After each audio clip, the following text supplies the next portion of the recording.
All right, Kiss Army, welcome to the KissFAQ podcast. Thank you for giving us your time today and letting us into your head. I hope we don't do any damage.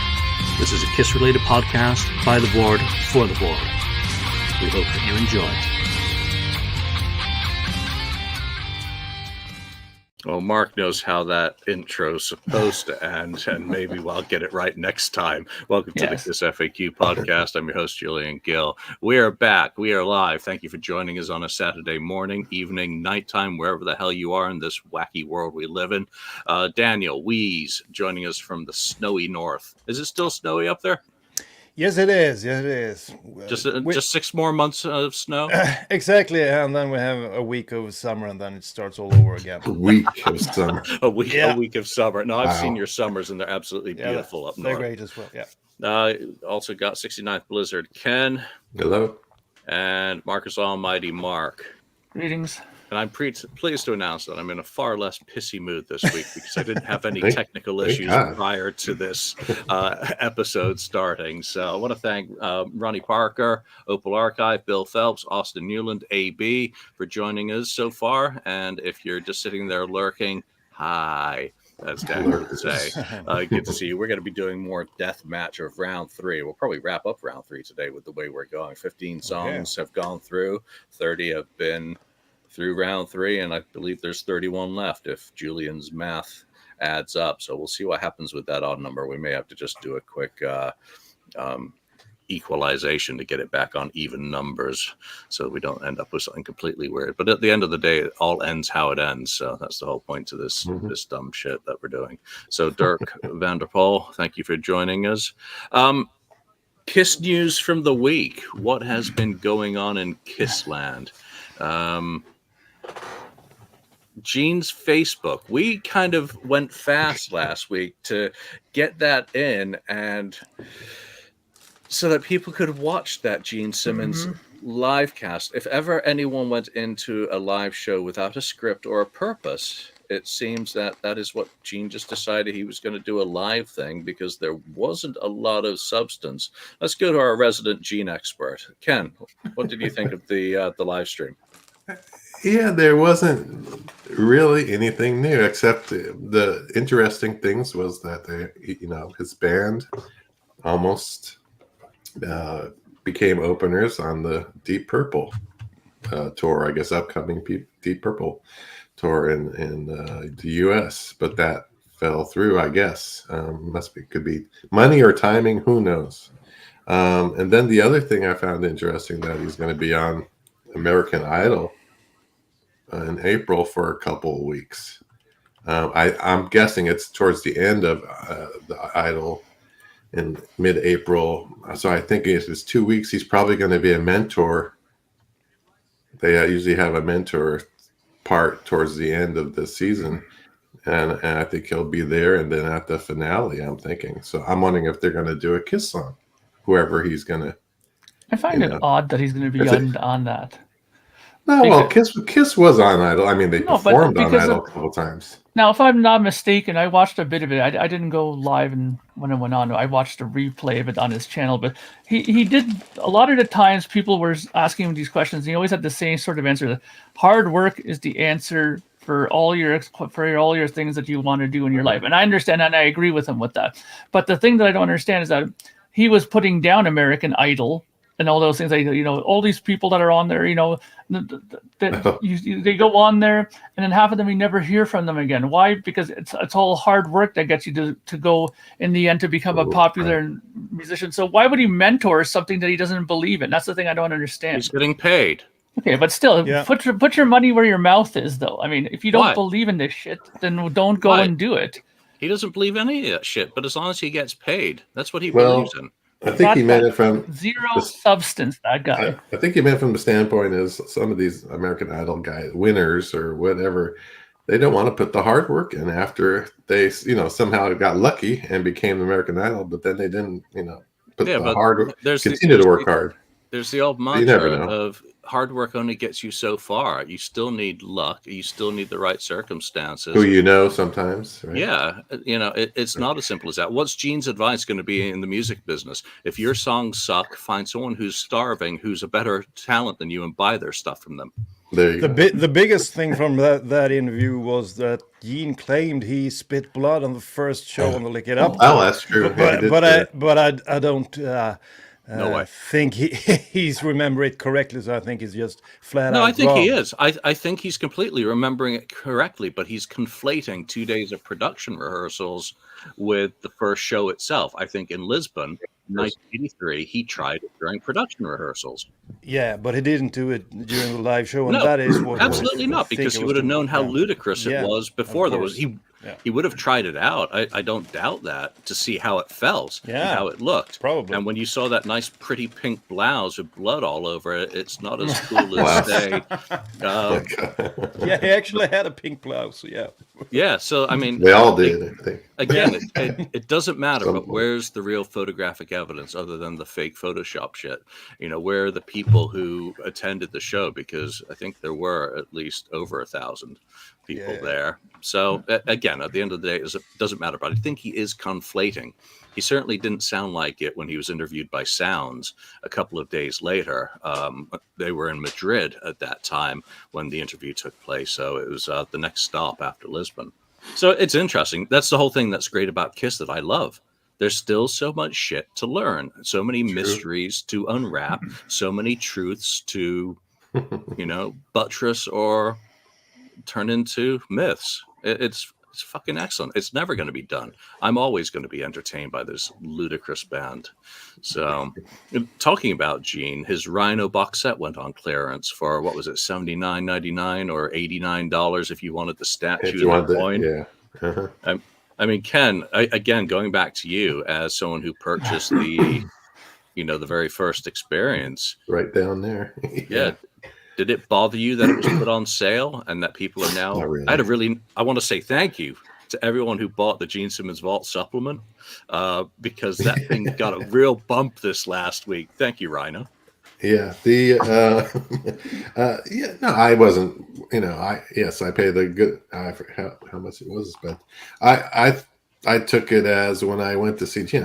It was a meet and greet. The bulk of the price for me was, I figured, was going to be the meet and greet, which was fantastic. That the whole thing was worth it to me. And the vault was the smaller price. No more than $500. Well, could have been $500 with the the whatever it is, the silly safe, as Ace says, and. And all this, but no, I'm not hurt or butthurt by it because they let it go for a little, nothing. It's just the book and the CDs, basically. No, I think it's great that it's other people are able to now, or were able to get it now. I guess it's sold out. So. Yeah, I think as someone else who bought that first experience, I mean, we got the Eric Singer experience, we got the Ace Frehley experience, we got the Bruce Kulick experience, and Gene, of course. We got that really weird lineup trying to play stuff and bantering on stage. Yeah, we got the vault. I mean, I'm all for it. More people have it legitimately. Fantastic. Get it up on iTunes so that everyone can buy it if they so wish. I've also said on the FAQ that I'm a firm believer that they should do just like the Cult did with their massive box set, the best of Rare Cult. They should do a best of the Vault and really cherry pick the best sonic quality material from that to do in vinyl format as a gatefold. But I guess there's probably some contractual shit that would prevent that sort of thing being done, and do a couple of outtakes, stuff that I know exists that didn't make it onto the Vault that is strictly Gene. That shit's ready to go. So it would be very cool. Mark, any thoughts on that? Not really. I mean, I'm not surprised. I mean, I think we were talking about that when it actually came out for those people who couldn't afford the $2,000 that it was to buy the safe version, that it would have been good to have a version for the people who wanted or just interested in the music and not the safe. And they did it. It only took them, like 4 years or whatever to finally come around to do it. But I think it's a good idea because a lot of the people I think are mainly in it for the music. I don't know many people who are interested in getting the doll or the coin or any of those other things, right? So it's a good idea. Yeah, that freaking box is a pain in the ass. The fact that it's signed. Daniel, thoughts on it? Did you ever do any vaults? No. They did one in prior to Kenny's It was worth rebuilding his home there, or did you bring the vault? No. It was worth it because I got this. Yeah, that's cool. Cool. You got I got an empty vault, and you got the shell. Oh Yeah. They did a vault experience prior to Gene Simmons' show in 2018 over here, but I didn't do it. I think that the thing you did seemed really cool with the different characters being at the vault experience, like Eric Singer and so on. That seemed really cool, but as a product, it doesn't do that much for me. I think it's good that they are selling it at a lower price and getting rid of some of the stock. I mean, they're just sitting there, lower the price and get rid of them and create something new and sell it. So I think it's good. I think the product looks pretty cool, and the book seems to be a good one. And so if you have $80 over, buy it. I think you won't regret it. Yep, that's pretty cool. And it's definitely worth getting. As opposed to another item that came out. Okay. Which was that? Lead us into it. I feel that put a quarter in. The $900 monstrosity that is the Creatures of the Night vinyl box, which is the most stupidest thing I've ever seen put out. Could you imagine what it felt like for being a person who bought the CD box to see that and realize that the only difference between that box and the other one is that it's just vinyl as opposed to not CD, and all the other schmutz that's in there is the exact same shit that's in the CD box. What an absolute complete slap in the face to Kiss fans that is. Why? People complain. Because why would you're making them buy the same shit all over again just because it's vinyl? No one's making anyone. Oh yeah, but you know how Kiss people are. Well, that's their problem. They have to go. They have to buy it because it's that's completely their.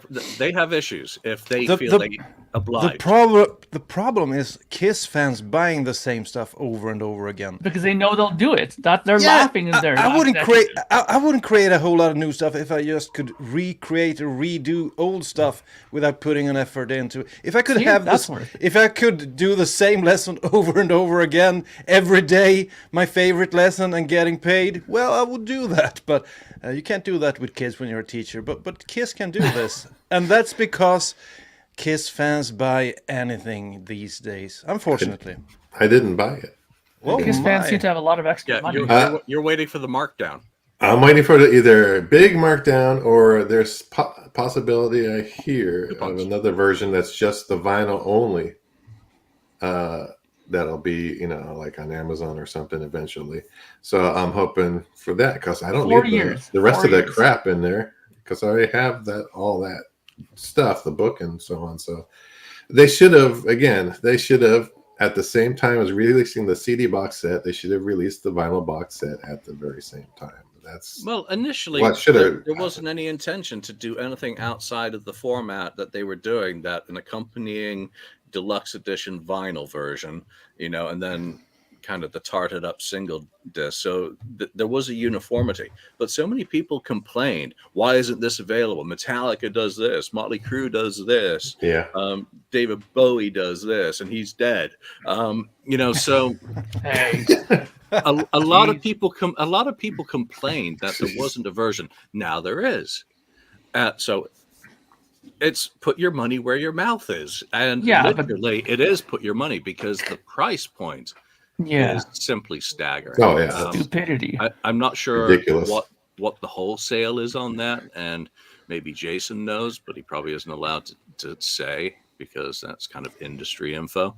But that's one hell of a markup when you do compare what people are putting out. Now, on the other side of that, the anniversary show live should be a standalone release, because I think it is that cool, and it's something that I've listened to a lot. It is excellent. But, it's like Def Leppard are putting out the Pyromania Super Deluxe. Nearly every single part of that has been released. You've had a remaster of Pyromania. You've had the deluxe edition, which came with that fucking LA show from '83. It's like, is that all you have? Oh, no, we're going to now put in the Dortmund one and the videos. Big fucking deal. None of that is new. So there is one disc. I'm going to buy that fucking thing simply for the demos disc, and that's all I care about. Wow. Because I've got everything else. So I'll probably just do digital for that. But it's not going to cost you $900 though to do that. That's the big difference. And that again is Kiss still has a reputation for being able to sell its fans things at a price point much higher than many other bands. Think of it. It's our fault. As consumers, we have paid through the teeth for access through meet and greets to all these events for stupid merch. We brought it on ourselves. So now it's seen as we can do this legitimately because they've paid the money in the past. And again, it comes back to us. And Mark, they can't change anything. They can only release, while there are issues going on, allegedly, between Kiss and Universal, they can only release stuff that is already approved. So you'll see it. You'll see the Destroyer box set in vinyl soon, too. But still, you have to tip the hat. You have to tip the hat to Kiss. Both the Creatures box set and the Destroyer box set looked awesome. I think they still put out some good products from time to time, while other bands don't manage to do that. So from time to time, they do great stuff. Don't you think the Creatures box set is a good? I have other box sets that are, to my opinion, better and cost half, if that. No one listens to Rush. No one listens to Rush. No. I mean, it doesn't matter. Rush this week. What are you talking about? The fact of the matter is that there's other bands that do this stuff and do it for a lot less. And it depends what you. It's also depends on if you like the band or not. Sure, if you don't like the band, then you don't give a shit. But I like Kiss. Would I like to have that box? Sure, but I'm not gonna pay that money for it. I mean, I could buy 3 other box sets that I like for that same money. So that to me, it's just other bands don't have fan bases like us who have already paid in the teeth. So if I get you correctly there, Mark, you don't mind the product, but you mind the pricing. That's the problem. Of course. So the pricing is the problem. The product is pretty cool. So I think the product is good. I mean, the only problem I had with it just to begin with as a product is that I would have hoped that maybe if they did the vinyl one, that maybe they would have put 1 or 2 different things just to give it a bit of a variation from the CD one. I wasn't expecting a complete overhaul of it and a complete different thing. But, maybe a 1 or 2 different things where you can say, oh, the vinyl one has this, for example, or this, or, that didn't appear in the CD one. Overall, I think it's a great set. There's a lot of things in there that I think people would enjoy that, getting the original versions of certain things like the programs are probably going to be expensive, but now you have a chance to get it in this way. And that's that, right? So, but it's just the price. I mean, being involved in these kind of things, making vinyl and making posters and stuff like that for my releases. I mean, sure, my releases are not as big amount of stuff as these things, but I do know a little bit of the background information of how much this costs to make as opposed to how much they're charging for it. So there is a gross inflation of the cost here. Mm-hmm. That's true. Okay. So it doesn't sound like there's any. Wait for the price to go down. Panel. Yeah. Well, I'm not waiting for the price to go down. It can be 0. I still don't want it. I don't want that bulk in my apartment. I have no fucking use for it. I'm not going to play that. I don't play vinyl. I play music, and I play music conveniently. So Judas Priest's new album, I only have digital. So it's a great album. Wow. Is it a great album? I haven't heard it yet. I absolutely love it. Yeah, no, it is a very, very consistent album. Okay. It's okay. Okay, you're about half of it. About half of it. Half of it. You're nuts, Ken. No, I'm not. You have to do it's only rock and roll podcast on that one. Yeah, I want to do we can do planning on doing a review of it, but I was planning on doing reviews of a lot of things last year and haven't been able to get it. Okay, let's get into the death match, since that's what we're here for. Yeah. We've got 2 containers left. Black goes into pink. We've got something like 60 songs. Black goes into pink. That started this. Hey, get your mind out of the gutter. Oh, no. We've got like 31 songs left, so let's get through this and see what stupid matchups we're getting today. Stupid matchup. It'll be some hard ones.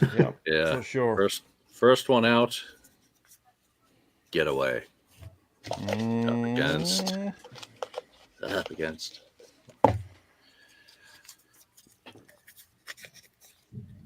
Oh shit! Trial by Fire versus Getaway. This just is not going to be a very difficult one, is it, Ken? You never know. I don't know. It is kind of difficult. I like both songs. So Getaway, Trial by Fire.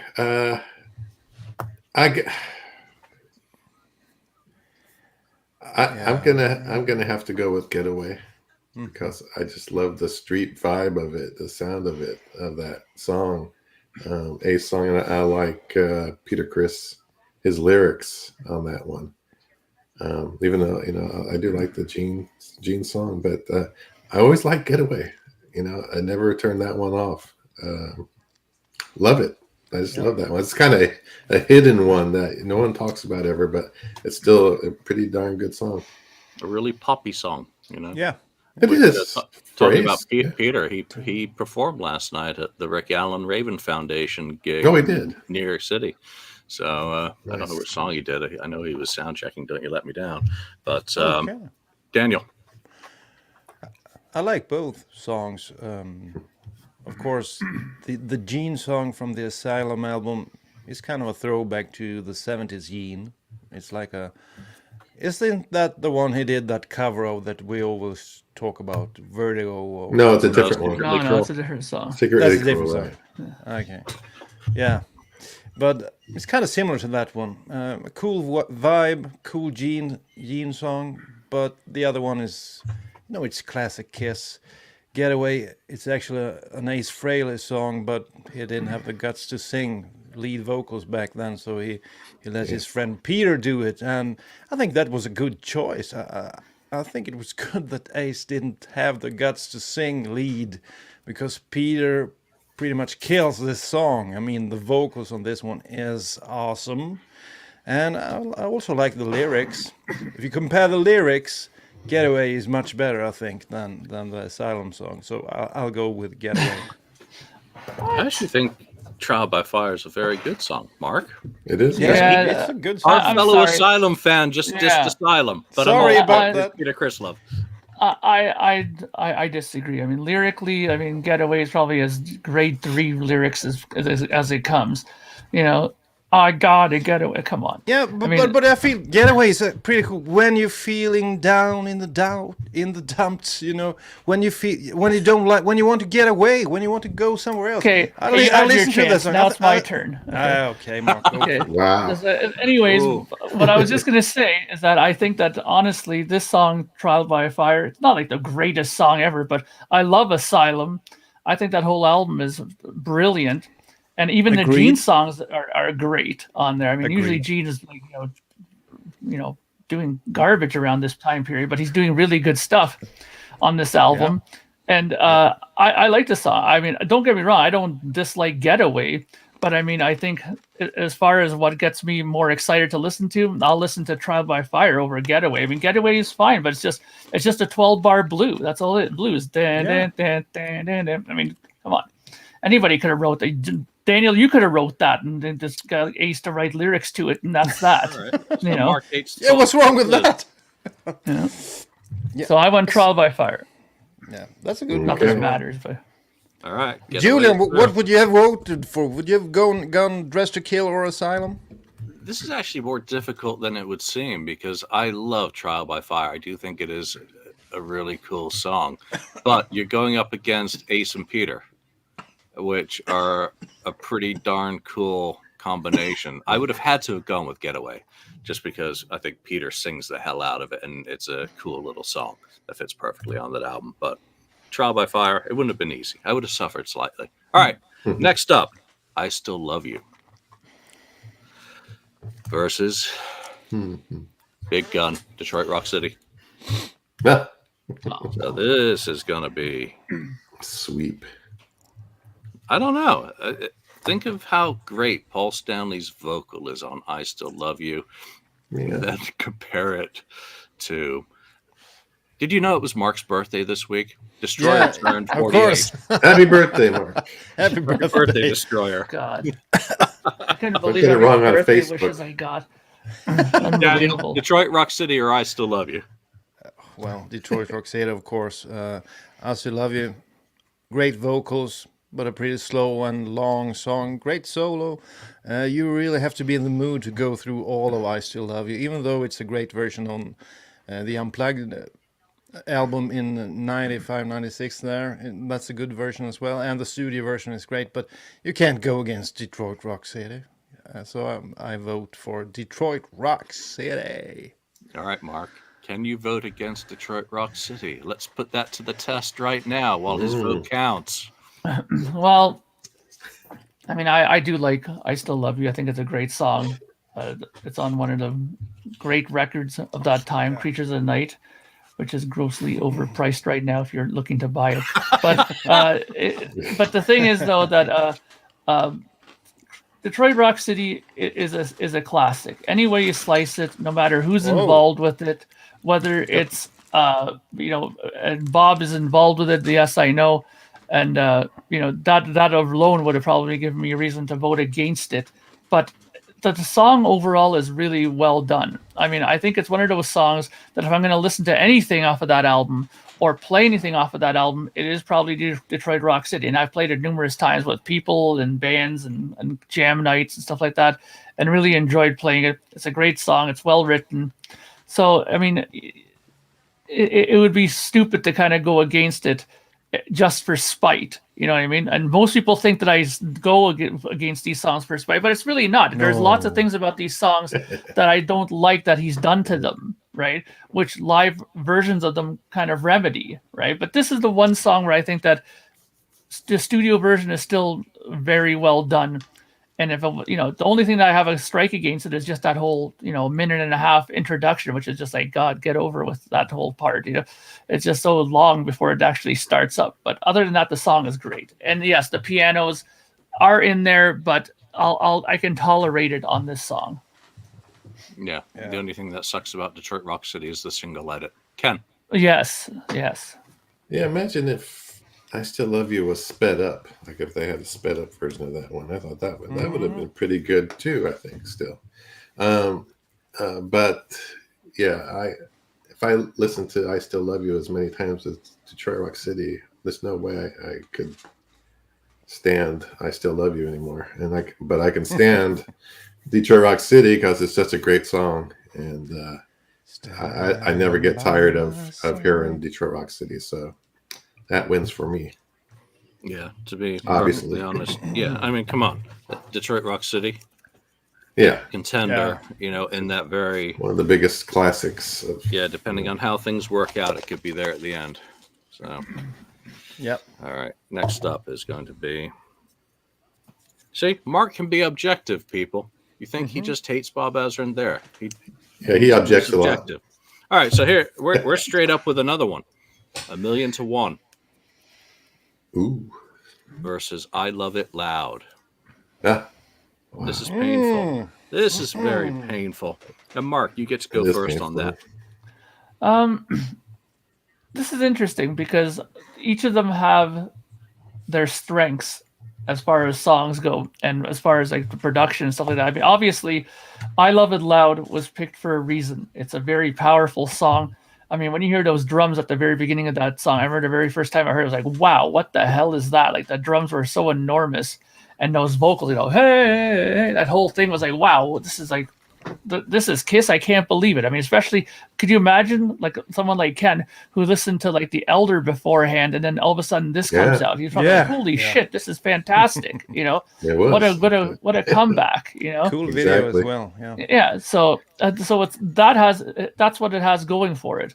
1,000,000 to 1 is on a record that I believe is Ken's favorite non-makeup album, Lick It Up. So everything on there is pretty fantastic, which is, I'll agree to for mostly it is. And this song is one of the great songs on here. I mean, I think most people say that it's probably one of the best power ballads. I don't know why they lump it in that category, but if you're going to leave it in that, I can understand. But it does have Paul Stanley at his very finest vocally. And there's some great guitar playing and some great chords and stuff like that. The way they structured it is fantastic. So it's kind of it's not an easy selection by any stretch of the imagination. But I guess for me, I'm going to go what my heart tells me to say. And I've always been a Creatures guy over Lick It Up. I've always liked that album just slightly better than Lick It Up. So I'm going to go with I Love It Loud. I just noticed that Daniel has my least favorite Stones album behind him. Your least favorite, huh? Oh, Yeah, Black and Blue. You crazy, man. That's a tough album. It's Daniel's favorite. It sounds That good, is- but it's not that great sonic writing wise. God, that selection. There's like 3 songs on there. Like Sticky Fingers. Good enough. All right, Ken. I Love It Loud or A Million. Yeah, I mean, Mark was right. You know, when I Love It Loud, or when the Creatures album came, and I just kind of blew my mind. After The Elder and Unmasked and Dynasty, so yeah, I just love everything about I Love It Loud. The chant and the chorus, it's catchy. The fade out, fade in, how they did that was cool. I mean, the whole thing was, very well done, and they kept it in the set forever, So, but A Million to One, I do love that. It's one of those hidden, great songs that are out there that we don't talk about enough. And but I Love It Loud for me. Yep. All right, Daniel. I like both songs. I Love It Loud is great live, great video, great drums. But it's a bit overplayed for us as Kiss fans. We've heard it over and over again. Mm-hmm. So I get that. I guess that has something to do with my decision, because I'll have to go with A Million to One. Was that the other one? Yeah. Yes. A Million to One. Yeah. I think A Million to One is great on Lick It Up, but I also enjoyed the live version that Paul Stanley did in 06, 07 on that DVD. And that showed what it could do live. When he sang that one live, I think it was even better than on the album. But also the solo, I really enjoy the solo, the guitar solo on the studio version. I think it's a great one. And I'm not much for power ballads, but this is like, a power ballad mixed with some rock and roll. It's not that sappy and slow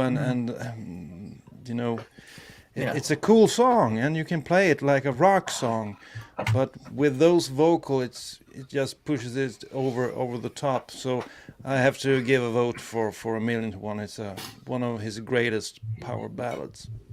I'm glad to see that get a vote. I mean, it is great, and I'm glad you mentioned the 2006-07 Live to Win tour. It's a shame he didn't get out to Europe for that. It was just North America and Australia. Stunning performance, but this is about the studio album. Did you all go to that tour? Mark, I did. Did you see Paul on that? No, I didn't see him. No. I missed it. I missed it, surprisingly. Yeah. Yeah, it was at the Fillmore, which is like a mile from me, so there was no excuse. So, you could walk there. Yeah. I would have loved to have seen more of that band live. They were really good. Security was a pain in the ass that night at the venue. They were really going hard for people with cameras and all that. So I didn't get to wanted to film it. Yeah, but I got to just sit there and enjoy the fucking music. That's great. It was it was really good. All right, next round. Take It Off. Yeah. Baby Driver. Baby Driver. Yeah. Ken, get us started with that one. I need to look up how Baby Driver has made it this far. Probably because of me. Because it beat Seduction of the Innocent in the I last round. I love Baby Driver. I think it's a really good, cool song. Actually, I really enjoy it. And it beat Two Timer in the first round. There we go.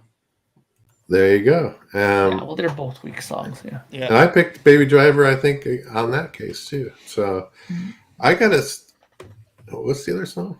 Take It Off. Take It Off. Yeah, Take It Off. I do like Take It Off. It's a cool revenge song. Sorry, Lonnie. But I gotta go with Baby Driver. I just like the whole vibe of it. I really do.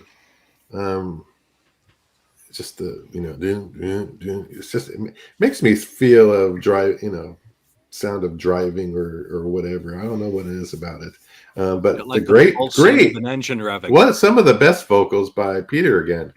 I mean, really, really wails on that one. And the great guitar solo, of course, and the whole bit.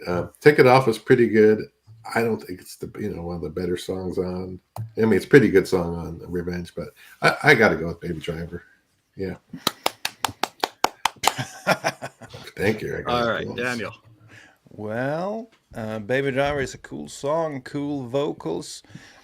Not one of my favorites of Love Gun. Rock and Roll Over.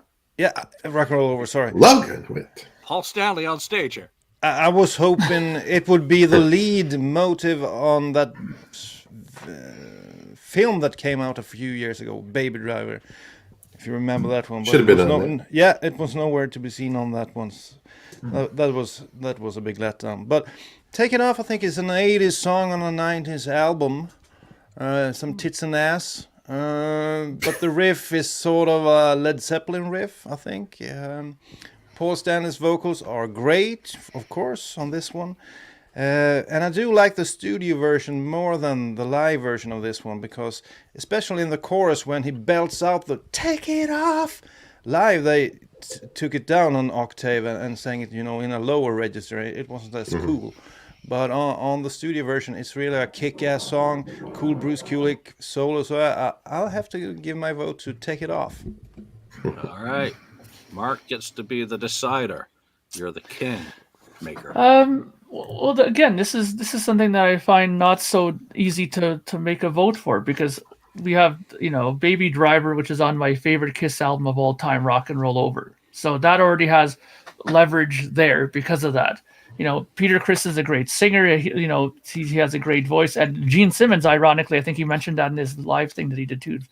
Or I think it was him or somebody. No, it was a different thing I watched where they were saying that Peter Criss has the best sounding voice of all the Kiss members, but isn't as good a singer, which I agree. But he has a great sounding voice. That whiskey voice is amazing. Yeah. So it helps with this song, definitely. The only strike I have against this song is that essentially it's just really one riff, the whole song. Dan, dan, dan. It's just like the same thing through the whole song, right? Take It Off is a song that is not exactly, the most complex of songwriting either, but it's pretty good. It doesn't have to be, and it's very good. I think the production is decent, considering again who's involved with this song. But it's not a bad song by any stretch. Paul sings really good on this song. I've always enjoyed this song, and of course, you can't complain if you went to see the show live. When you saw all the girls coming out and dancing around stage to the song, I mean, that in itself, if you're a guy or if you're a girl who likes women, wouldn't disagree to this sort of a, sort of situation. So again, it's very close for me, but in my heart, I'm gonna have to go with Baby Driver just because of the fact that I do love Rock and Roll Over that much more than Revenge. I'm a happy guy. Yeah, it made it through. Well, yeah, no, Baby Driver, because it's an unusual song stylistically as well. Like Mark said, it basically hinges on a single riff, but it's just like someone sitting there pedaling, an engine, so it's cool from that perspective. So, and it's a Peter vocal, and Peter has a great voice. So there you go. I want to hear the demo, the original, not the one with Gene. Not the Gene one. Not Gene being pompous. Next up, King of the Nighttime World. Okay. Versus Easy as It Seems. Let's see if this round is as easy as it seems. Daniel, please. Even though King of the Nighttime World is a cover, I think it beats the other one in every area. King of the Nighttime World is such a perfect Kiss song. The lyrics, the riffing, everything about the song seems like Kiss.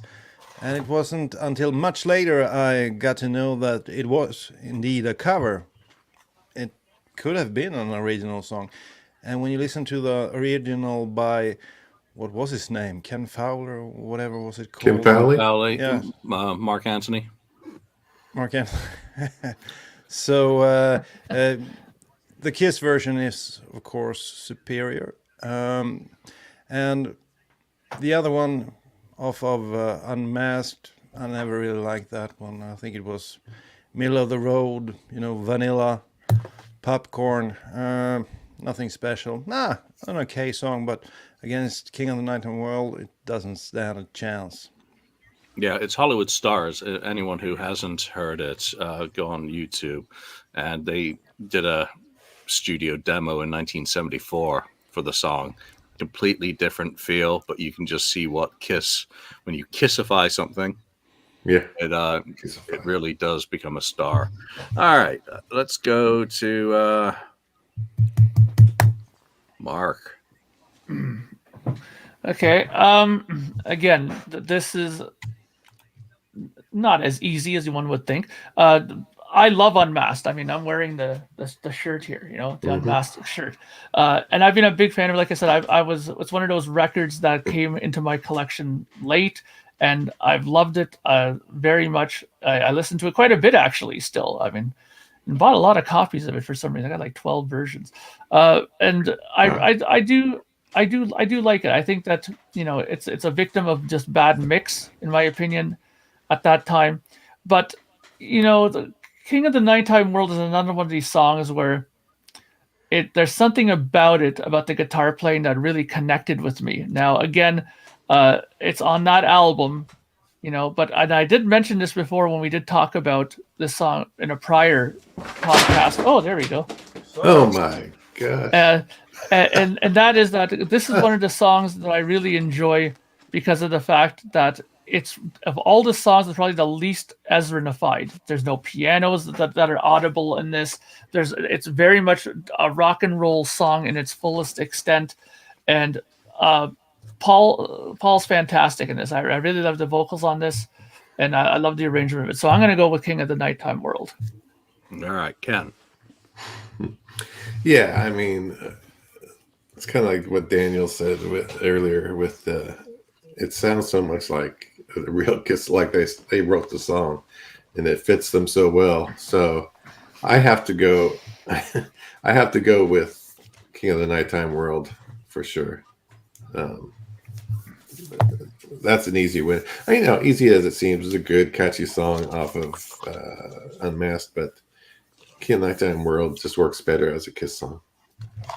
Yeah, I mean, easy as it seems. I mean, that Paul was showing his R&B roots there. I mean, it was, again, like Baby Driver, it's a song with a different vibe entering Kiss's sonic and audio output. So it's interesting, but it sure as shit is not beating King of the Nighttime World, which just personifies the bombast of a Kiss concert at the time. Yeah. All right, we got an interesting matchup next. Tears Are Falling. The song that made me a fan. Versus Rocket Ride, the song that should have been played live by Kiss. Yeah. Their last top 40 hit in the 70s. We are starting with Mark on that one.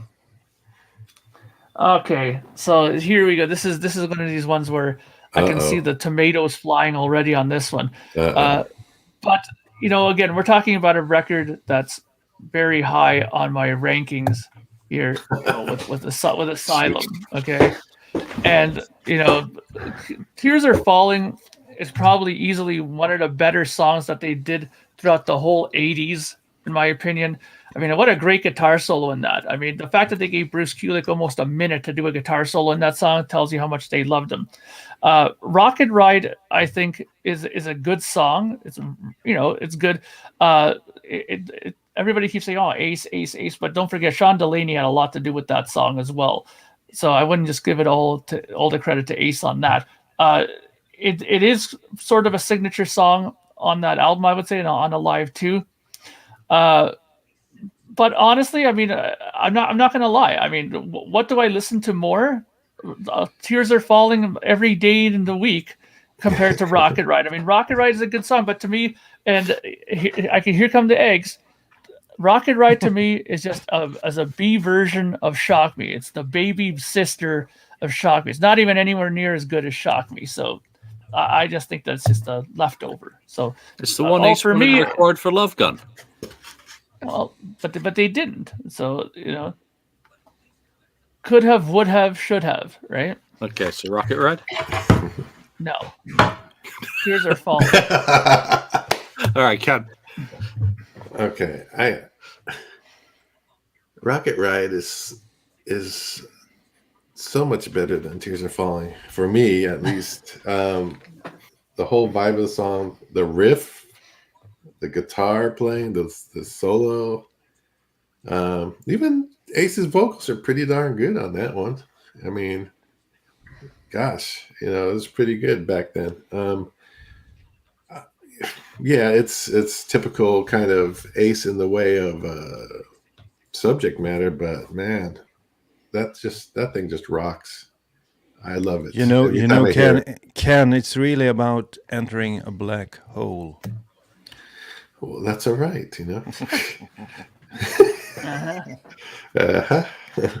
But yeah, I like the whole thing. I don't know. Tears Are Falling, yeah, obviously great song, hit song, great guitar solo in the middle.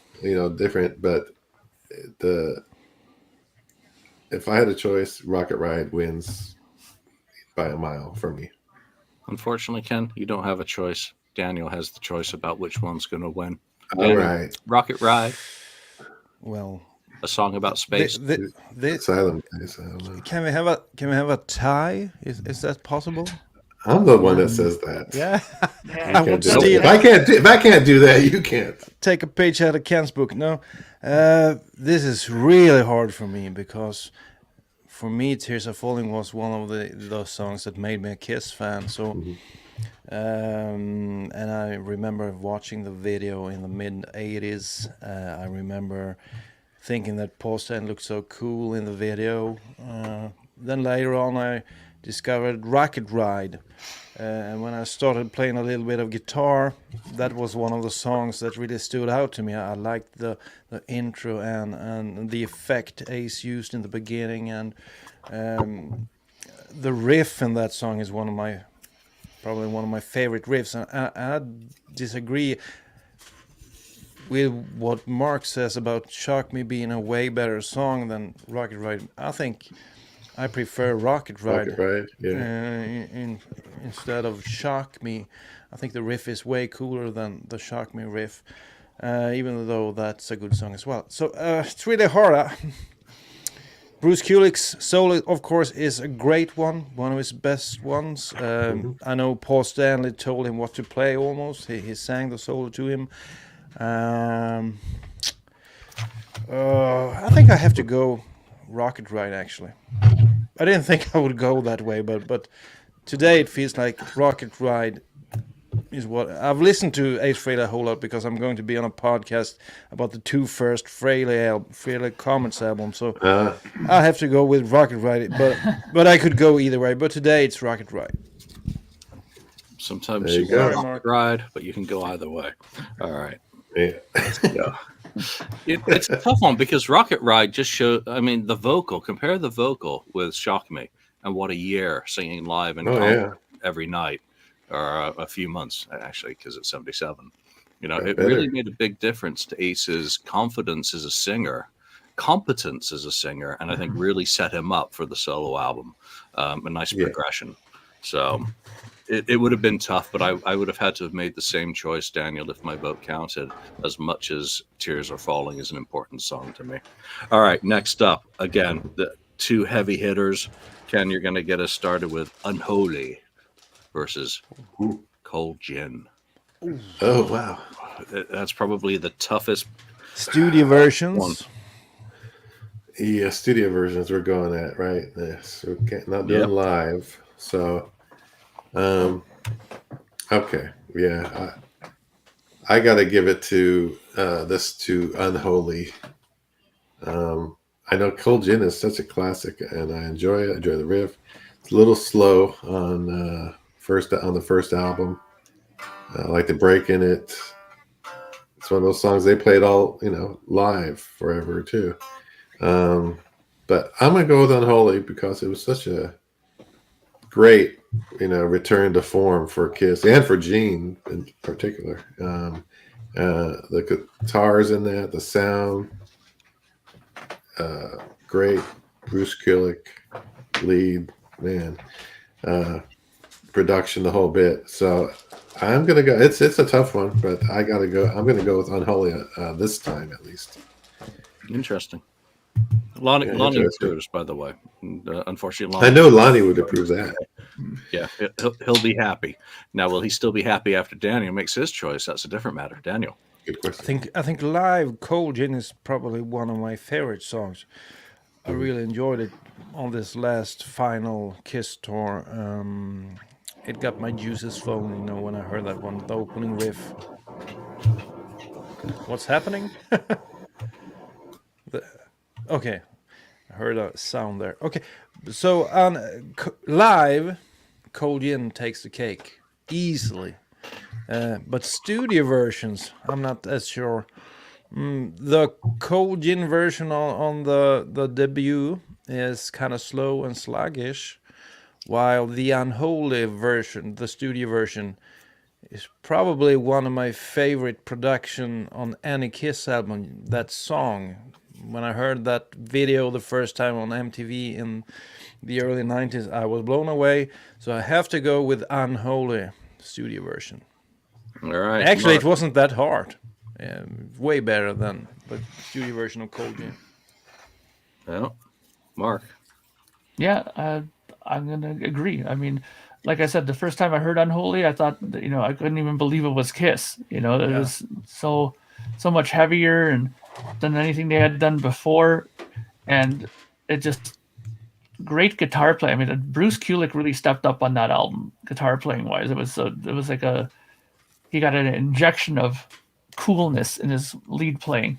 So, and I liked Cold Gin, of course. I mean, it's such a great song, right? But I mean, on the first album, it is a bit sluggish. I mean, I almost, it would it have been better? I mean, let's put it this way: the live version of it is good, but I still think that I would have picked Unholy anyways because just of the impact that it had on me when I first heard. So, Unholy. All right, Lonnie approves, and he's going to be very proud of you boys. All right, next round, Naked City versus Watching You. Daniel. To Gene. Gene versus Gene. I like both songs, of course. Naked City, the best song from Gene on Unmasked, and Watching You is, of course, a classic, and it even sounds good on those early albums, Watching You, even though I prefer the Alive version, or actually the Alive 3 version I like as well. Watching You is kind of a cool riff in that one, and variants of the riff all through the song, and I like the way it's structured. While the other one, I'm leaning more towards the lyrics being cool. I like the lyrics in Naked City. So I enjoy both songs, but I have to go with Watching You on this one. All right, Mark. Again, I love Unmasked. This is one of the songs that I think were really, really well done. Gene's bass sound in this song is just fantastic. Just the sound of it, the tone of it. It sounds like he's playing a Spectre bass. It sounds so upfront, very active pickup sounding. It's really, really great. Fantastic. I absolutely love it. And it's one of those songs that I was a bit surprised that it was, a Gene song, considering the history of his writing. It seemed a little bit more, I'm not going to say serious, but it's a little bit more thought out, and the lyrical content is a little bit more mature, let's just put it that way, for Gene. Watching You is great. I've always liked Watching You as well. And there's nothing wrong with it, so I'm not going to say there's anything bad about it. I mean, all the riffs in it are fine, and it sounds good. But I'm going to go with Naked City on this one, because I think that it's just a song that just impacted me just a little bit more. And every time I hear that song and that bass guitar, I mean, I can't help but turn that up a bit louder when I listen to that song. Cool. Ken, you're going to become the decider of which Gene song you think deserves to move forward. And he's watching you. And you're muted. I'm muted too. You're right. He's watching me, but he can't hear to me because I'm muted. All right. Yeah, I mean, I like Naked City. One of the best songs off of Unmasked. Really cool song. But I love Watching You. I love to hear that song. I love the riff of it. The whole vibe of it sounds great. Yeah, it's one of my favorite, kind of old songs by Kiss and by Gene. So it's kind of underrated, and then some people don't like it, but I've always loved that song. So I have to go with Watching You on this one. And Watching You goes through. What do you prefer? The Hotter Than Hell version or the demo? Oh, demo. God, I haven't heard the demo in a while. I want to say, I don't know. I can't remember. Oh, maybe the demo. I don't know. I know the demo is good. So I can't. I haven't heard the demo in a while. So I want to. We've got some homework. The demo. I know. I want to say the demo, but moment this show is over, dig out that demo. The album version is great though too. So we'll just go with that. All right. Next up, I hate this round because oh no, what's happening? The Oath versus Got to Choose or Got to Chew, depending on. No, The Oath and Got to Choose. Got to Chew. Okay. Yeah. Mark's going to get us going. Mark. The Oath or Got to Choose. The Oath is probably the best pure rock song on The Elder. I mean that's very, very rocking. It's sort of back to Paul singing the way we kind of want him to sing. And sure, there's a little falsetto moments here and there, but overall, it's Paul Stanley at what we enjoy. Got to Choose. I mean, I do admit that this is a song that I think I brought Daniel back on board a little bit when we did our guitar riffs episode. He when I played it for him, he's like, "Oh, that riff doesn't sound as bad as I remember it." So he actually kind of liked it a little bit better after I played it. So and I like Got to Choose. I always thought that it was a catchy song. And so it's kind of difficult, but when you think about it from the perspective of we're choosing these songs based on the studio versions of them, Hotter Than Hell has always been a record where I've kind of had a little bit of issue with the sound of it. I think it always suffered the songs on there.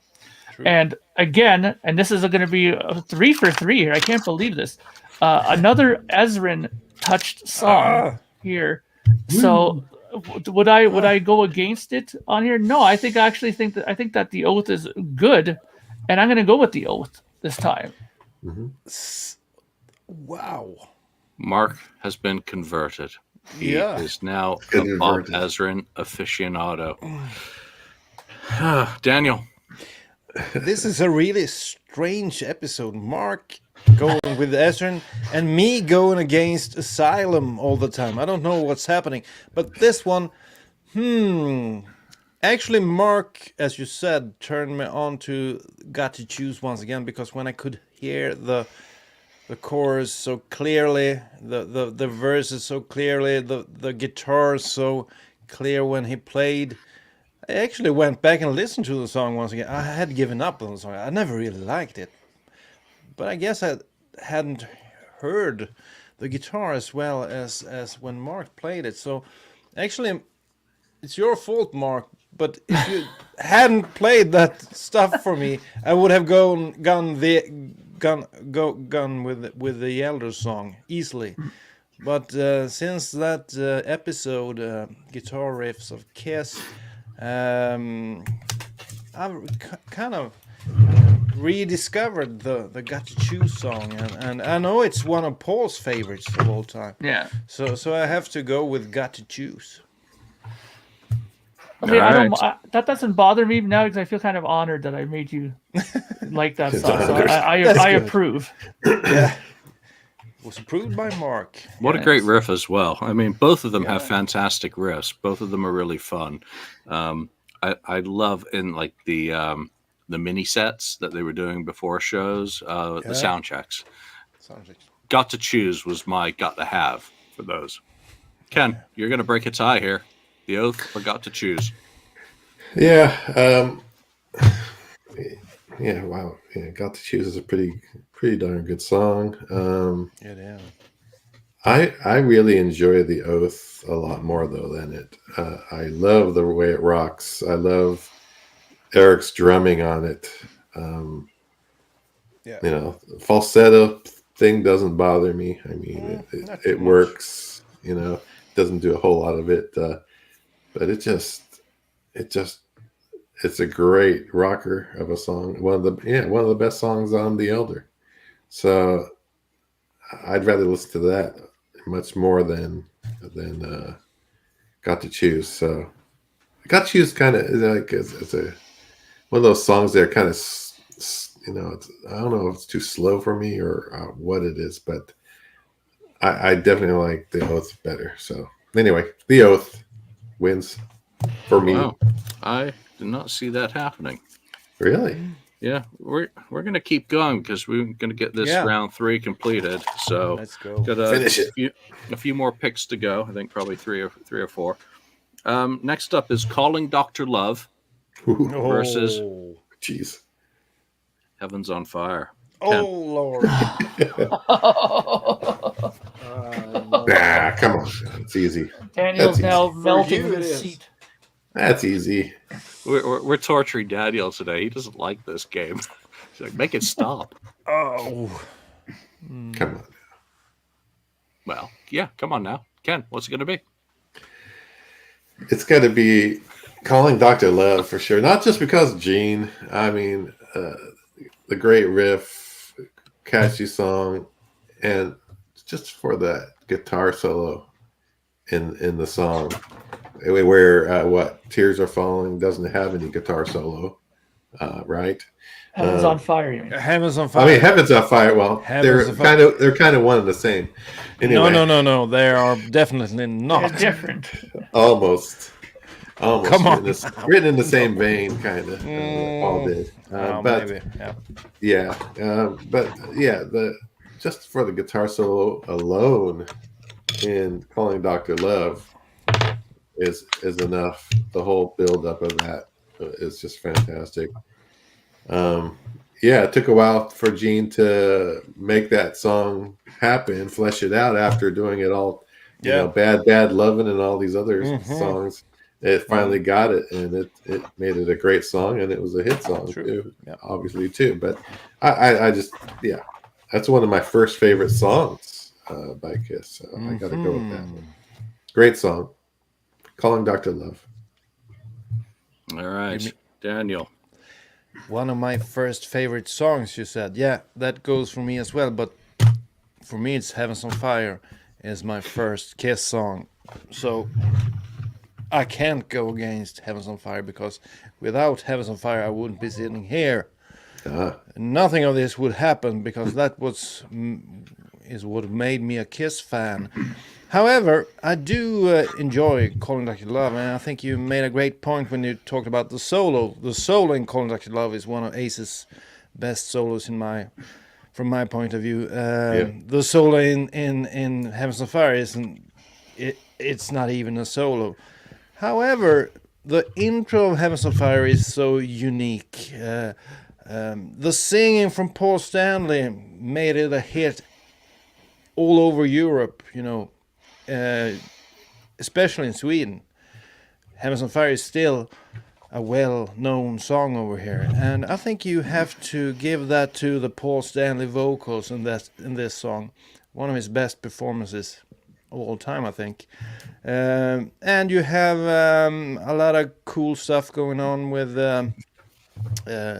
Gene and him singing the chorus in different octaves. I love that.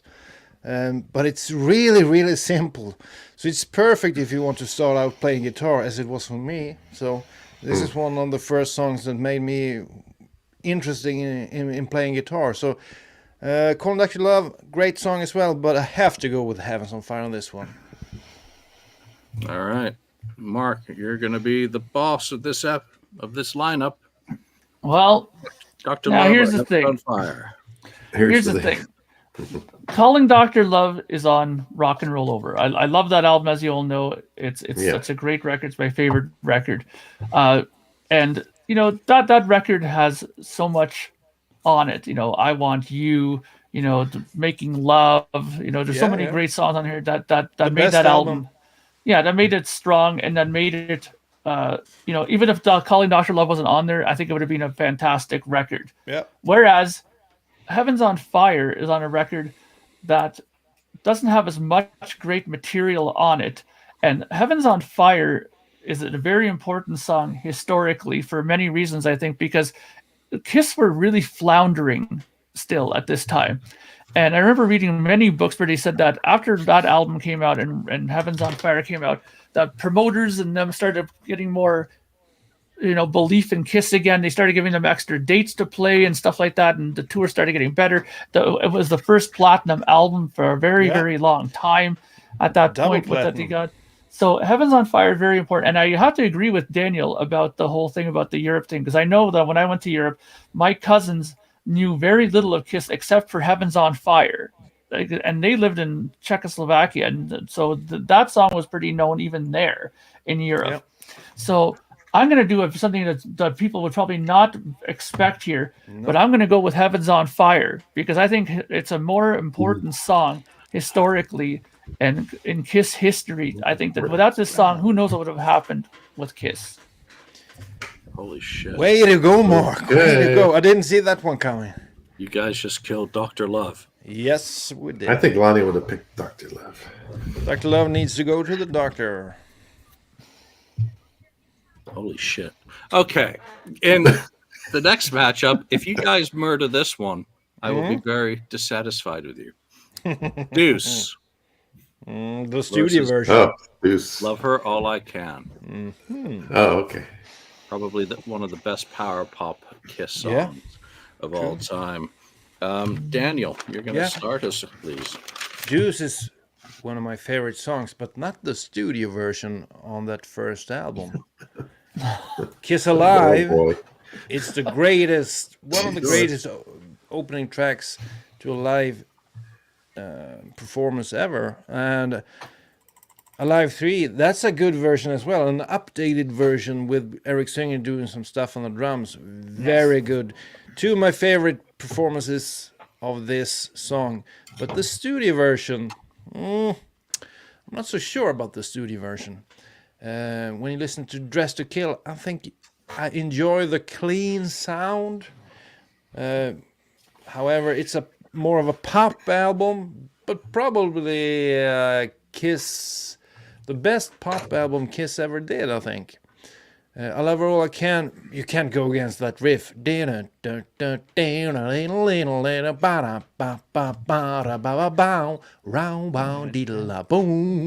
mean, it's pop perfection. Yeah, exactly. You just want to start to sing that song. Maybe one of Kiss's top 5 pop songs of all time, you know. So the studio version of Deuce, you know, Deuce is one of my favorite songs, but I really don't enjoy that studio version as much as I do the live versions that were made after that one. So I have to go with the Dress to Kill song on this one, the studio version. Oh. Get up and get Daniel out of here. Exciting. Get up and get Daniel out of here. Yeah, I'm going to Ken. Ken, please help. Deuce, you're gonna get help there. Yeah, Deuce. Even the production on the first album was not the greatest, but it's still good enough to show off Deuce. I mean, Deuce is just one of the people saying hardest hitters on that album,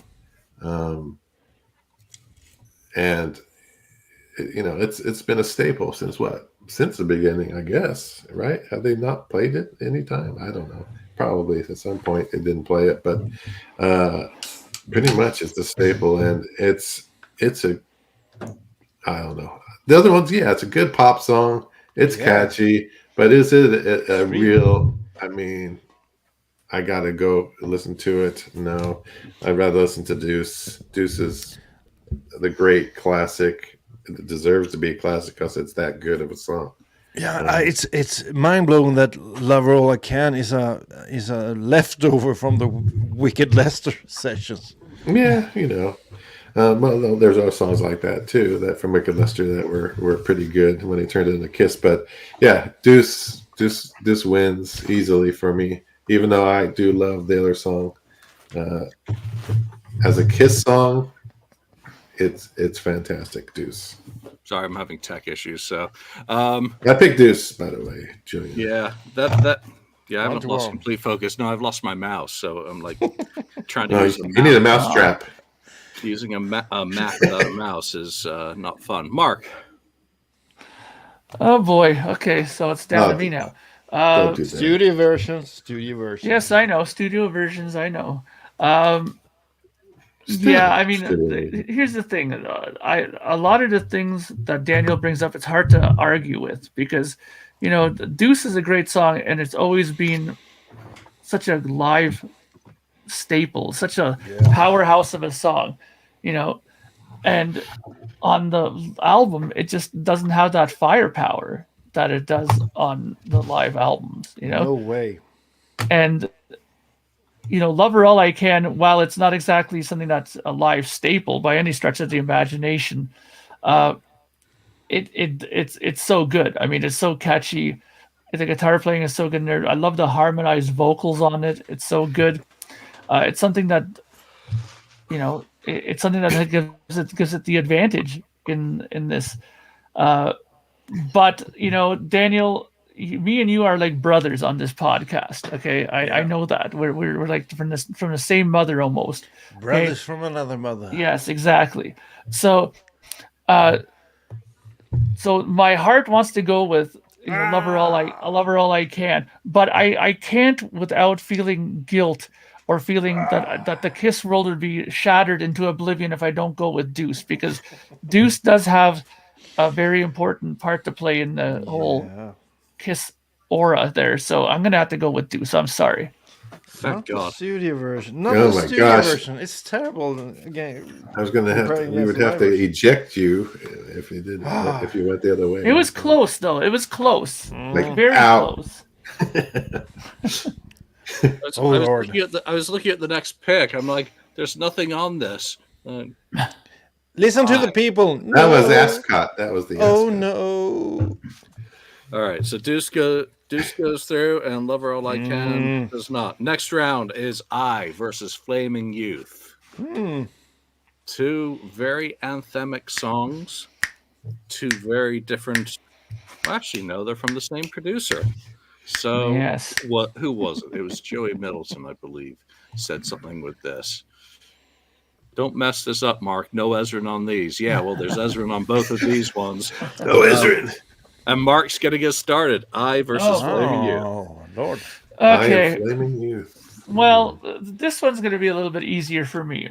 When I listened to I the first time, I thought that it was a pretty good song. The one thing about it that sort of made me kind of roll my eyes a bit, it was the thing that Daniel just showed a second ago, was the finger snapping part in the middle, which is kind of like, ooh, what are we listening to here now all of a sudden?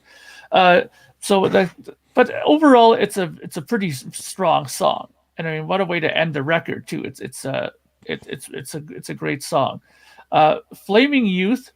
Now, while I've had good things to say so far about the songs that have appeared on Destroyer so far, as far as Detroit Rock City and also what's a King of the Nighttime World, I can't with any with a straight face say the same about Flaming Youth. Flaming Youth is flaming hot garbage. Okay, so I think that's gonna have to go into, if it was up to me, it's gonna have to go into the bin. Okay, this is absolutely terrible. I is so much better in my opinion. It's just, there's more power to it, there's more rocking. I mean, and Eric Carr, come on, man, what a performance on drums in that song. True. With him. So I'm going with I. All right, Ken. Wait a minute, Eric Carr didn't play drums on that song. Okay, Alan Schwartzberg or whatever. but that's okay. It doesn't matter anyway. Either way, I'm sure Eric did Nobody fine. knew that when it came out anyway. I don't know why they didn't. Played fine live. It seemed like what was the big deal? So that comment about how the hell did I make it this far? Again, check it out, Julian. Look at the matchups. The facts. Here we go. I fight Hell to Hold You in the last round. And then in the first round, it beat Radar for Love. Yeah, makes sense. That makes sense. Yeah. All right. See? Ken, I or Flaming Youth? Yeah. I have to go with I. That's one of my first favorite songs I listened to when I first got The Elder. That was a standout for me. Probably the first and last songs on the album, or the American, I guess, release version of it, right? Song sequence. It was like, oh yeah, this sounds more like Kiss than anything else on the album, really. Anthem, catchy, great Gene vocals. Just missing the solo was the snaps instead of a real guitar solo. That's the only thing I was missing is a guitar solo. Flaming Youth was okay. It's not a bad song. I can tolerate it. I don't like the carnival noises in the middle of it. Calliope or whatever they call that. Yeah. Okay. Is it Calliope? Calliope, that's it. That's a big word. Like gymnasium. Yeah. Right. Okay. Anyway. I got to go with I. Plus it's G. How the hell is I getting this far? Yeah. Because it's a good Daniel, song. Your token vote, since I has now progressed. Flaming Youth or I? It's my turn. Yes. Yeah. Yeah. Yes. I'm just looking out floundering that Mark said, and now Ken said a word and that I didn't even. I've never heard. What was that word, Ken, that you said? What the Calliope? Calliope. What the hell is that? Calliope? It's the musical instrument. That makes that carnival kind of noises throughout the. Okay. I'm just learning here. It's the reason why to get rid of this song. I mean, it's right up the reflugal. The Bob Ezrin production thing. Okay. But I'm just imagining the sessions when they're coming up with the idea. Like, what? That's the finger snapping. That's a great idea, guys. We've never done that before. Let's do it. It's such a terrible idea. Same thing Julian? with Calliope. Julian wants to say something. You're going about finger snaps in I, but just imagine sitting in the studio in 1975 and Bob Ezrin comes in. Guys, what this song really needs is a Calliope. Calliope. Calliope. Sorry. Yeah. Okay, so floundering and a Calliope, 2 new words for me, and that's good.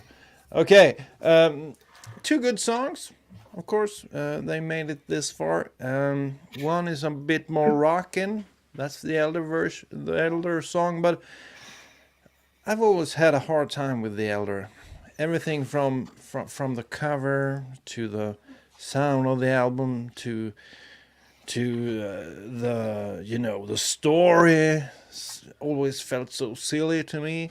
I did enjoy the album that Swedish guy did a few years back. I think that was a great, way of doing the album. He must have spent hours and hours to do that album. I think you interviewed him, Julian, that guy. Yes, I don't remember his name, but Borhars. It was Ancient Door or something like that. Yeah, so if you guys haven't seen that album, go check that out. It was really cool, such an homage to the Elder. But I can't get over that finger snapping and the silly sounds of that album, so I have to go with the other one. That's just the way it goes. Yeah. Well, I still goes through. All right, we got 3 left. All American Man, Secretly Cruel. There's that one that you were talking about. That's All American Man. Yeah. So Ken, get us started. All American Man, Secretly Cruel. Cruel. I really love the that side 4 for the most part on the live 2.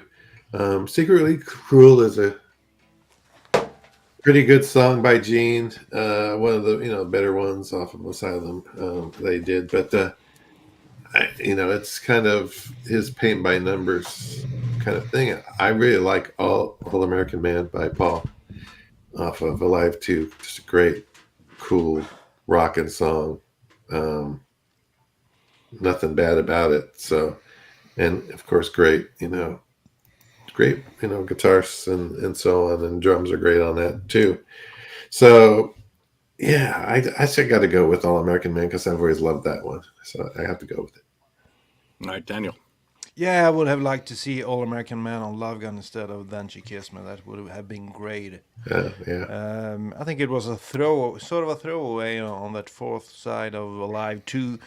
It deserved better because it's such a great song. The riff is so cool, even though it's very reminiscent of Burn by Deep Purple. But the Paul singing and the Bob Kulick solo, so cool. All American Man, all the way for me. Okay, Mark. Yeah, I mean, I have to agree. I mean, as much as I love Asylum, I mean, I think that's the one song that sort of was the sleeper on that album. No wonder Buddy did his version of it, because it probably is better than the one that's on the album, to be honest. So yeah, All American Man it is.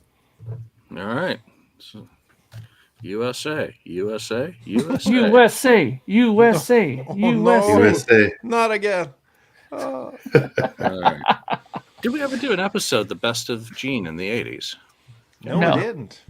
Yeah. Maybe we should. There's an idea. Well, That's a good idea, Julie. Good idea. The 80s, starting from Unmasked. Just with how you voted Secretly Cruel out, which is, I think, one of the stronger songs Gene contributed to the group. But again, going up against classic Kiss is a tough thing. Next matchup is I'm a Legend Tonight. Mm-hmm. Yes. Shock me. Shock me. Daniel's going to start us. Shock me. Yeah, or just I'm because I prefer Paul Stanley vocals instead of Ace Frehley vocals. Yeah, if you listen to the vocals, the Killer songs takes the cake. Of course. Shock Me is such a Ace Frehley classic. But to me, it wasn't really his best song ever. As I mentioned previously, I like Rocket Ride better. I like Cold Gin better. I even like Strange Ways better, even though Peter sang that one. So I think he has a plethora, is that a word, of songs? Plethora. Yeah. You can say it either way. Plethora. Yeah, of songs that are better than this one. So it never really caught on to me, the Shock Me. So I'll give my vote to the Killer song because let's see how this goes. Oh, Joey, you're wrong. No contest. Daniel disagrees. Ken. You're muted. I gosh darn it, I'm muted. Classic Cam. Classic. With a K. Classic. Yes. With a K, yes. Yeah, for me, I'm a Legend Tonight. It's a pretty good song. To me, those songs from Killers don't seem totally finished to me. Now. As compared to some other songs. Shock Me is classic Ace, classic riff. One of his best guitar solos on there. The drumming of Peter on there is I always say is fantastic on that song. I just love it because it was different for him. Yeah, Shock Me wins easy for me. All right, Mark is going to be the decider here. So Shock Me is great. I love that song. That's such a great song. But one little interesting. I'll be very quick with this. When Killers came out, I remember I was getting into vinyl again, and I when I was younger, and I was like, "What is this?" It was a very odd looking cover and stuff like that, and I grabbed it and I listened to it, and those 4 songs were really stood out to me. And I really loved them. I mean, Nowhere to Run and I'm a Legend Tonight and Partners in Crime and Down on My. They were so like so great. They were rocking. And I listened to the rest of the record and I was like, the rest of their album was good, but they sounded so dinosaurish compared to those songs at the time. You know what I mean? I was like, this sounds really old compared to this. and don't forget I was younger then too, so I didn't really understand the value of those songs back then. So that album really was a very important record for me at the time as well. And I disagree with Ken about him saying that these songs are like not fully, found out and written, because I think honestly that when your record label comes up to you and says, "Listen, man, your last album's completely tanked. You better write some good shit now because we're writing our greatest hits thing. So you better write something good and rock and rollish." I think he was under the gun to write something decent, or better than decent. So I think that little bit of a fire under him to write some of these songs. So I'm gonna go with the Killers song. Yay! Wow. You guys just eliminated Shock Me. Yeah, finally. I've tried every round. I don't know. Oh boy. But I don't agree, because a classic is a classic is a classic. Yeah. But the first time I heard A Legend Tonight, what a terrible thing for those 4 songs, or at least 2 of the 4, to be throwaways. Yeah, that's true. I'm a Legend Tonight is a fully formed, completely finished, powerful and attractive song. It really is a stunning piece. It would have been better with the Creatures production, a lot better. I don't think that one would be, to be honest. I do. There are other songs on there that sound. Partners in Crime sounds great with Creatures production. You can hear it on the box set, and for $1,000 you can hear it on vinyl from the box set. It's a great song, but I'm a Legend Tonight. And let's continue this conversation. Final pick of today's episode is how this one got this far: Reputation versus Nowhere to Run. Reputation. And Mark, you're gonna get started, so maybe Nowhere to Run. Another Killers track's gonna go. That's the best song of the 4. I'll make it quick. I mean, Nowhere to Run is such a great song. I mean, compared to Reputation, I mean, come on. I mean, I don't think there's any contest in this. Nowhere to Run is a song that should have had its place on a classic Kiss album, and unfortunately, it just ended up on a greatest hits record. So, what a great song! Reputation? No, Nowhere to Run. Oh, okay. Just checking. Daniel. Me and Mark are planning a 3rd installment of the Kiss Riff episodes. And I've been playing the Nowhere to Run intro riff, the whole week. It's such a cool riff. And the singing on this song as well, it's over the top. Mm-hmm. So singing, cool riff. I like Bob Kulick's solo as well. The downside to this is these songs didn't really... Much like Rocket Ride on the final side of Alive 2, you would have wanted them on a studio album, because Nowhere to Run could have been something really special. And I recall Paul Stanley doing it on a Kiss cruise acoustically, and it sounded great back then as well. And I think it was maybe 2015, 16 or somewhere around there. So you guys go and check that out on YouTube. That's a cool version of Nowhere to Run. So Nowhere to Run, of course. All right, Ken. You can vote token wise for Gene. She's got a reputation. The silver tongue of Ken. I've never heard it before. That's your real singing voice. Cool. No, that's not my real singing voice. That's a compilation, like Cookie Monster. Cookie Monster voice. Cookie Monster. Yeah, exactly. That's the real Cookie Monster. Cookie. All right. So what's it gonna be, Ken? I'm Batman. Anyway, choose. I choose. Well, I got to choose. I choose. No, I choose Nowhere to Run. Yeah, Nowhere to Run beats it by a mile. Easy. 10 miles. Yeah, and that and one I that's love. it. Those the songs. Right. The final part of round 3. Round 4 is next. We'll probably be able to do that in one episode. One song, because of the odd numbering, gets a pass. Mm-hmm. And that is Nowhere Down on Your Knees. So a third Killer song. from Killers is still alive in this. Very nice. I have to do the math, but we may need to just at the start of round 4 put that up against something in the hat, or just do a random pick of 2 songs out of the hat, and one goes back in for round 4 just to equalize the numbers left, so that everything finishes up. So there's just not one thing left in the tub. Probably better to do it before we get into this. These are all the hard hitters. I mean, there are some shockers in today's matchups, and there are some shocking decisions by you 3. And I'd just like to point out to the audience that all of these choices were made by Daniel, Mark, and Ken. I had nothing to do with any of the selections that I've heard today. I like to separate myself and just simply say that the opinion of the host are not necessarily reflected in this episode. Because I've probably got some dumbass picks that I would make as well. But we had again, there's been a ton of people watching this and joining in with their thoughts on the episode as we've gone along. Had some technical glitches along the way, not least my freaking mouse dying. That's why you always keep your mouse nearby. It's not the battery. That's what my first little potty break was to do that. So that's it. That's a long episode because we talked about a whole bunch of other stuff at the beginning of the episode. So we'll just leave it there. Again, thank you to everyone who's chimed in and joined us. We do appreciate your thoughts. If you're watching this after the fact, chime in with your opinions and just let these guys know how bad some of their life choices are. And let us know your picks if you're watching later as well. So that's it for now from Mark, Ken, Daniel, myself, and Lonnie.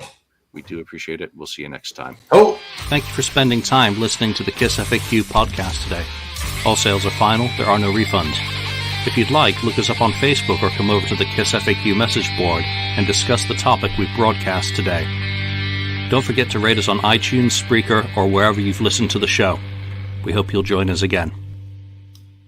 Plethora.